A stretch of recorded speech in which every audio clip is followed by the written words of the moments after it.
जय जिनेन्द्र। जैन क्षेत्र में आपका स्वागत है। ये कहानी है राजा हंस की और उनके सत्य और अहिंसा पालन के दृढ़ संकल्प की। राजपुर नगर के राजा राजा हंस एक बहुत ही निष्पक्ष और न्यायप्रिय राजा थे तथा पूरे नगर में उनके सत्य और अहिंसा पालन के चर्चे मशहूर थे। कहा जाता है कि एक बार किसी पक्षी ने उनके सिंहासन के छत्र में घोंसला बना लिया था और वहां अंडे भी दे दिए थे। लेकिन मंत्रियों के बार बार कहने पर भी उन्होंने किसी को भी घोंसला हटाने नहीं दिया तथा आदेश दिया कि जब तक इन अंडों में से उस पक्षी के बच्चे निकल नहीं जाते तब तक घोंसले को सुरक्षित रखा जाए। एक बार राजा हंस को श्री आदिनाथ भगवान के मंदिर के दर्शन की इच्छा हुई।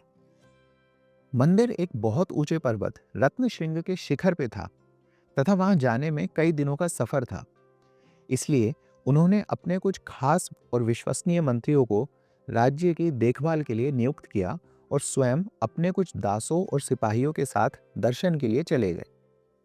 लेकिन राजा हंस के जाने के कुछ ही दिनों बाद उनकी अनुपस्थिति में पड़ोसी नगर के राजा राजा अर्जुन ने राजपुर पे हमला कर दिया और जल्द ही राजा हंस की सेना को हराकर राजपुर पे अपना शासन स्थापित कर लिया। जब राजा हंस और उनके साथ चल रहे उनके दासों और सिपाहियों को यह खबर मिली तो वह सब बहुत ही चिंतित हो गए और उन्होंने राजा हंस से निवेदन किया कि उन्हें राजपुर वापस जाना चाहिए और प्रजा के साथ मिलकर राजा अर्जुन के खिलाफ विद्रोह करना चाहिए। लेकिन राजा हंस ने कहा कि वो श्री ऋषभदेव भगवान के जिनालय के दर्शन के लिए निकले हैं और दर्शन करके ही वो राजपुर वापस जाएंगे, चाहे उसके लिए उन्हें अपना सारा राजपाट ही क्यों ना छोड़ना पड़े। परंतु अगर कोई भी सैनिक अपने परिवारजनों के पास वापस जाना चाहता है तो उन्हें राजा हंस ने अनुमति दे दी। धीरे धीरे सभी दास और सिपाही उन्हें छोड़कर अपने घर वापस राजपुर चले गए और अब राजा हंस अपनी यात्रा पर अकेले थे। मंदिर जाने का रास्ता एक जंगल से होकर जाता था और कुछ ही देर बाद राजा हंस उस जंगल में पहुंचे। वहां उन्होंने देखा कि एक हिरन तेजी से भागता हुआ आया और अचानक से झाड़ियों में ओझल हो गया। कुछ ही क्षण बाद एक शिकारी वहां आया और राजा हंस से पूछा कि क्या उन्होंने किसी हिरन को यहां देखा है। राजा हंस जानते थे अगर उन्होंने शिकारी को हिरन की दिशा के बारे में बताया तो निश्चय ही ये उसे मार डालेगा। वो हिरन की रक्षा करना चाहते थे, परंतु आदर्श अनुसार वो झूठ भी नहीं बोलना चाहते थे। इसलिए उन्होंने शिकारी की बात का जवाब नहीं दिया तथा उसे व्यर्थ की बातें करके भटकाने की कोशिश करते रहे। थोड़ा समय व्यर्थ करने के बाद शिकारी समझ जाता है कि यहाँ उसे कोई उत्तर नहीं मिलने वाला और वो वहां से चला जाता है तथा राजा हंस अपनी यात्रा पुनः आरंभ करते हैं। कुछ और दूर चलकर वह विश्राम करने के लिए एक पेड़ की छांव में बैठ गए। वहां उन्होंने देखा कि कुछ चोर एक दूसरे पेड़ के पीछे छुपे हुए हैं। जब राजा हंस ने उनकी बातें सुनी तो उन्हें पता चला कि ये चोर मंदिर की ओर जाने वाले यात्रियों को लूटने की योजना बना रहे थे।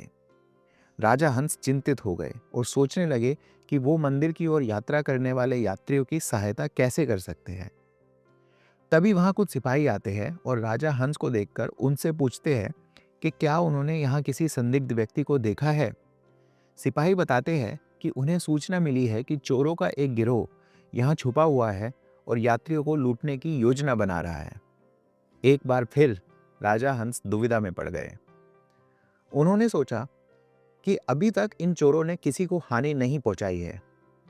अगर मैं सिपाहियों को सच बता देता हूं और चोरों को पकड़वा देता हूं तो ये सिपाही उन्हें मार देंगे, और यदि मैं सच नहीं बताता हूं तो भविष्य में शायद ये चोर किसी यात्री को मार देंगे। सत्य और अहिंसा में संतुलन बनाए रखने के लिए उन्होंने सिपाहियों से कहा कि चोरों को पकड़ने की बजाय आप यात्रियों की सुरक्षा और कड़ी कर दीजिए।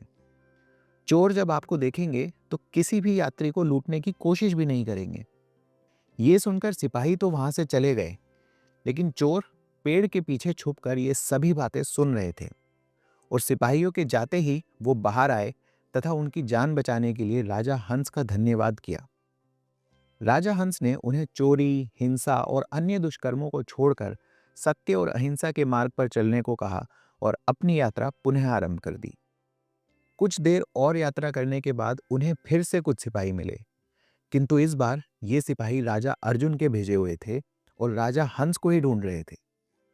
लेकिन क्योंकि उन्होंने राजा हंस को कभी देखा नहीं था, इसलिए वो उन्हें पहचान नहीं पाए और उन्हें एक साधारण यात्री समझकर उन्हीं से पूछने लगे कि क्या तुमने राजा हंस को कहीं देखा है? राजा हंस ने सिपाहियों को उत्तर देते हुए पूछा कि तुम्हें राजा हंस से क्या काम है? तब सिपाहियों ने बताया कि हमें राजा अर्जुन ने भेजा है और आदेश दिया है कि राजा हंस को मार दिया जाए। राजा हंस ने सोचा कि इस बार यदि मैं सत्य बोलता हूं तो किसी और जीव को कोई हानि नहीं होगी। जो भी होगा वो केवल स्वयं मुझ तक ही सीमित रहेगा और इसलिए इस बार सत्य और अहिंसा में कोई दुविधा नहीं है। यही सोचकर उन्होंने निसंकोच होकर कहा कि मैं ही हूं राजा हंस, और फिर ध्यान करते हुए नमोकार मंत्र का जाप करने लगे।